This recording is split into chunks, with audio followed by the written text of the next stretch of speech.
Bonjour à tous, c'est Tristan Tout, la chaîne de maquettes et de bricolage en accéléré. On se retrouve aujourd'hui pour une nouvelle vidéo. Aujourd'hui on va faire le petit unboxing de la Ford GT de 2017 bien sûr, donc la nouvelle Ford GT bien sûr, de chez Revell. Donc du coup c'est une maquette plutôt facile, donc c'est niveau, je sais pas où c'est marqué, c'est que c'est marqué. Level 2, voilà, c'est ça. Level 2, donc ça veut dire qu'en fait, vous voyez, on a que 27 pièces, et en plus nous n'avons pas de collage. Donc ça c'est génial pour une maquette qui se monte vraiment rapidement au final. Une maquette qui va se monter plutôt rapidement, et puis voilà, puis c'est sympa. Puis l'avantage c'est que pendant le confinement, comme ça on peut bien avancer dans les vidéos, et vous faire, comme ça je peux vous faire un montage en à peu près 2 semaines à mois, et enfin même pas. Je pense grand max 2 semaines. Si vraiment, enfin si je me bouge pas le fion, je pense 2 semaines. Mais franchement, c'est un modèle plutôt sympa, on me l'avait offert et franchement, moi ça me plaît bien. Voilà un petit peu. Donc bon, c'est pas d'un grand détail, hein. C'est sûr qu'on n'est pas au niveau de celle de chez Tamiya, mais je pense qu'on peut déjà avoir un truc qui est vraiment pas dégueu. Et franchement, moi je trouve ça bien.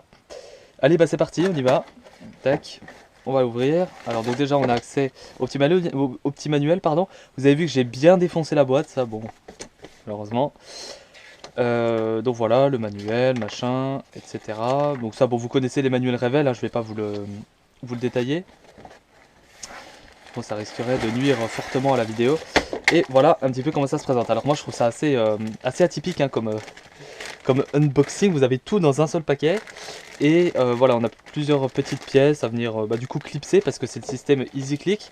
On n'a pas de collage, donc pas de peinture, ça, ouais, bon, vu la gueule des plastiques, bien sûr, ça on va quand même peindre, hein, bien sûr. La carrosserie, j'ai prévu de la faire en rouge, je vous mettrai une petite photo quelque part pour ceux qui voient pas.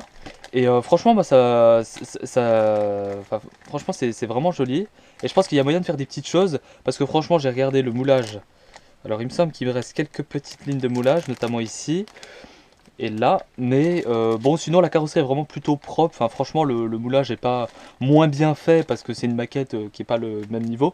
Je pense même que c'est la même carrosserie, pardon, que celle de course qui avait été faite niveau 3. Voilà, je vous mettrai également une petite photo.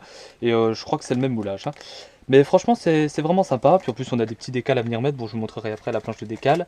Là, on a tout un bac avec les feux. Ouh, qui sont d'ailleurs plutôt pas trop mal. Je sais même pas si je vais les repeindre. Peut-être ajouter des petits détails blancs, notamment pour représenter les LED. Mais donc là, je vais faire un flocage, bien sûr. On va essayer de faire comme on peut.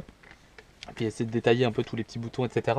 Et là derrière, on a le moteur. Donc en fait, voilà, on a tout dans un seul bac et c'est vraiment sympa. Puis après, bah voilà, on a pas mal de petites pièces.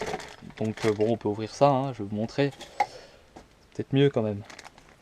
Stand Tools, c'est de la merde là. Alors, tac. Si j'y arrive.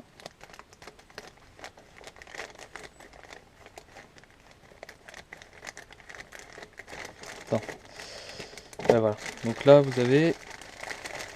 Ah oui, c'est dans un paquet secondaire carrément. Wow, wow, wow. Ça sent bien le bon plastique neuf. Donc là, voilà, vous avez ouais, le petit tableau de bord. Ça, ah bah ça, c'est tout ce qui est... Ah oui, tout ce qui est système de frein, etc. Donc je vais pas les sortir parce que j'ai pas trop envie de perdre des pièces. Et là, on a les petits sièges. Ça, c'est sympa aussi. Et là, les jantes, bien sûr. Donc ça, les jantes, je viendrai les peindre en noir, hein, selon la configuration. Euh, et ensuite, on va ouvrir ça. Je vais vous montrer un petit peu le bac. Tac. Après, je l'avais pas ouvert parce que j'avais pas envie que ça s'abîme. Donc voilà, un petit peu. Ah ouais, franchement, plutôt très très propre, hein. Super bien moulé, plus c'est vachement bien peint. Ouais, franchement, le plastique est vraiment propre. Ouais, par là, bah là, on a les pastilles d'éjection, puis là, il a déjà pris des coups, hein. Ouais, ça, c'est pas ouf. Ouais, c'est ça le problème des... Ah oui, puis là, il a déjà été dégrappé, du coup. Ouais. C'est ça le problème, comment? Le V6, là. C'est ça le petit souci des pièces comme ça. C'est qu'à mon avis, en fait, quand il les moule, après, elles tombent dans des bacs. Et le problème, c'est que ça crée toutes sortes de petites rayures comme ça. Bon, nous, sachant qu'on va faire un flocage par-dessus, on s'en fout. Mais pour ceux qui veulent pas forcément peindre, parce qu'on n'est pas obligé de peindre, franchement, c'est un petit peu dommage. Mais bon, après, c'est des détails, hein. Ah oui, puis de toute façon, en plus, il y a les sièges. Ah bah oui, je suis bête. Ouais. Bon bah j'ai rien dit, parce qu'il y a des sièges qui vont venir. Mais franchement, bon voilà, après on a pas mal de petits défauts comme ça, mais ça viendra dans la voiture, donc c'est bon. Mais franchement, plutôt très très bien moulé. Je sais pas ce que vous en pensez, vous me direz dans les commentaires de la vidéo. Qu'est-ce que j'ai fait de ma paire de stylos? Tiens, voilà, je vous montre vite fait.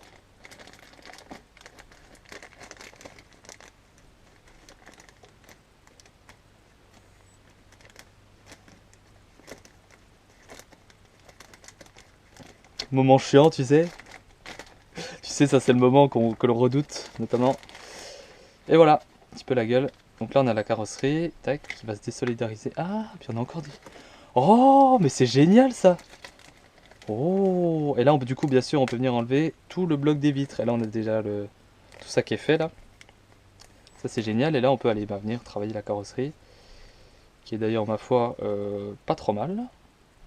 Franchement elle passe. Hein. Bon, je trouve que cette peinture métallisée pardon, qu'ils ont mis là, c'est un peu dégueulasse. Mais puis on a des... Ah oui. Waouh, c'est chaud. On a des sales lignes de moulage là. Là aussi. Là, il faudra que je regarde sur des photos, mais je sais pas si c'est normal. Bon, ça a l'air, faut que je vois. C'est bizarre qu'on n'en ait pas ici. Ouais, non, on n'en a pas là. Après, il faudra que je vois, passer un petit coup d'après, etc. Là, c'est pareil, vous voyez tout le tour là. Tout ça. Là, on a de la ligne de moulage dégueulasse. Par contre, ça me fait chier, ça, vous voyez. Non, moi, ce qui est vrai, ça, il va falloir que je le peigne en noir et tout. Ouais, après, c'est surtout, oui, ça. Oh putain. Alors, ça va être un bordel. Le problème, c'est que là, pour aller peindre derrière, bah, bon courage. C'est pas évident. Mais sinon, franchement, plutôt jolie carrosserie. Hein. Je l'avais pas encore touché. Franchement, elle rend plutôt bien. Puis après, bah voilà, hein, tout ce qu'il y a de plus classique. Et ensuite, oui, on a certainement... là, je sais pas ce que c'est. Ah oui, les feux. Et les pneus. Par contre, j'ai... Ah oui, on a encore les vitres, etc. Ok, là, on a les parties transparentes. Et là, les pneus. Et ça, je sais pas ce que c'est. Une barre transversale pour je sais pas quoi. Mais en tout cas, franchement, elle rend plutôt bien. Elle est belle. Plutôt nickel. Elle est parfaite. Voilà mes amis, c'est fini pour cet unboxing, j'espère que vous aura plu.